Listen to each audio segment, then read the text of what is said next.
많다고 하는데 그렇다면 이러한 고주파음을 사람들은 얼마나 듣지 못하는 것인지 위기 탈출 넘버원에서 실험해보겠습니다. 실험은 평소 주로 이어폰을 통해 음악을 듣는 10, 20대의 평범한 22명의 실험자들에게 고주파음을 무작위 순서로 나열하여 녹음한 클래식 음악을 들려준 후 고주파음이 총 몇 번 들리는지 체크하도록 하는 방식입니다.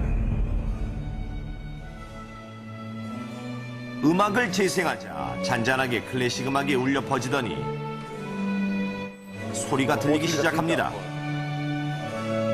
이에 맞춰 체크하기 시작하는 실험자들. 과연 실험자들은 몇 명이나 맞췄을까요? 설마 이게 안 들린단 말이에요? 실험 결과 22명 중 4명의 실험자가 6개 이하로 들었다는 것을 확인할 수 있었는데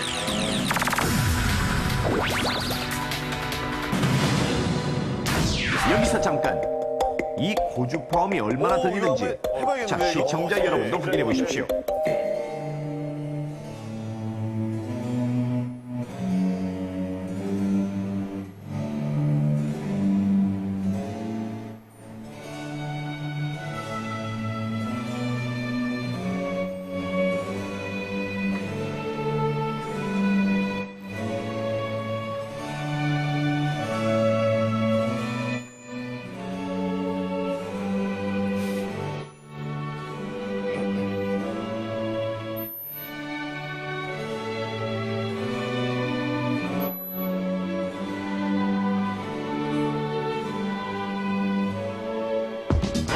음악 속의 고주파음은 총 9개가 들어가 있습니다. 만약 6개 이하로 들으셨다면 좀 더 정확한 난청 검사를 받는 것이 좋습니다. 그렇다면 이번에는 실험자들에게 병원에서 난청 환자들을 대상으로 시험하는 어음 명료도 검사를 해보겠습니다.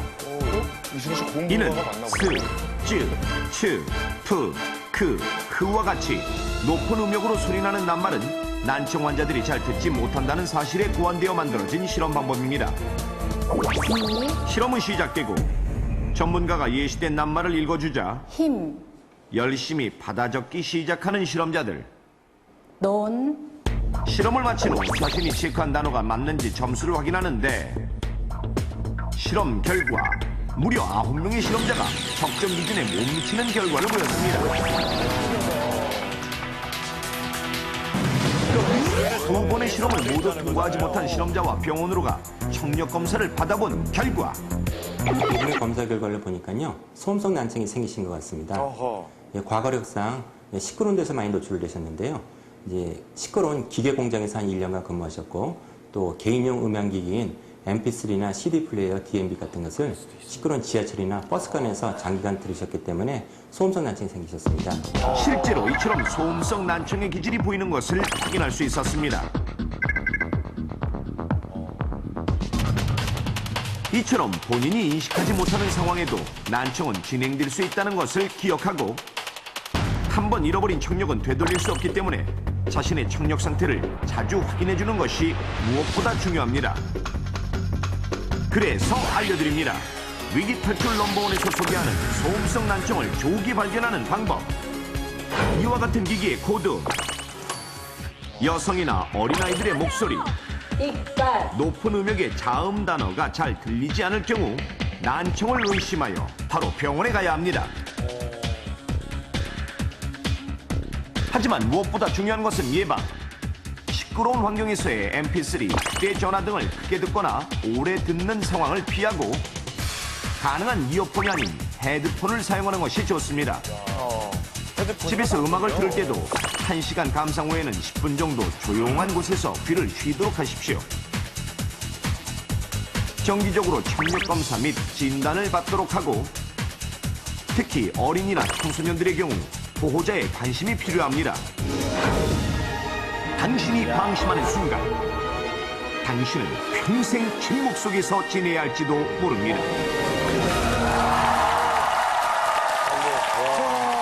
아까 화면 보면서 테스트를 아마 해보셨을 겁니다, 시청자 여러분도. 우리 식구들은 어땠어요? 아, 다행히 저는 8개. 저는 9개 다 들었어요. 저는 저는 9개. 이주근 씨가 정확히 들은 거 턱걸이 6번이요? 네. 아이고, 난청기가 있네요. 그러니까 이수근 씨의 지금 과거 생활을 좀 체크를 해봐야 아니, 되겠어요. 과거 생활이 아니고요. 어땠어요? 제 옆에 앉아 그렇게 된 것 같아요.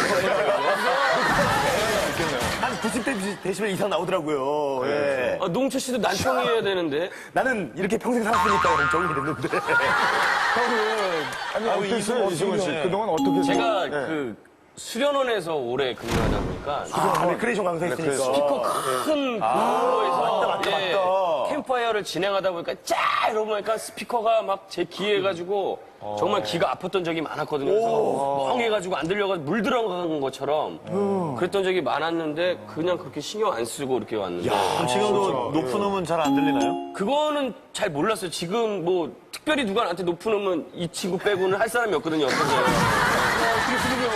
그런데 야, 그러고 보니까 생각나는 게 축구장에서 이제 이수근 씨랑 같이 축구 많이 하는데 제가 그렇게 수근아 패스해 그럼 패스 안 하고 지 혼자 몰고 가요. 이렇게 안 들리는구나. 아 이건 주기 싫어서 아무튼 이제 이수근 씨 한번 점검을 네, 받아보시는 해야 될것 건 같아요. 나쁘지 않을 것 같아요. 아 근데 저희 사장님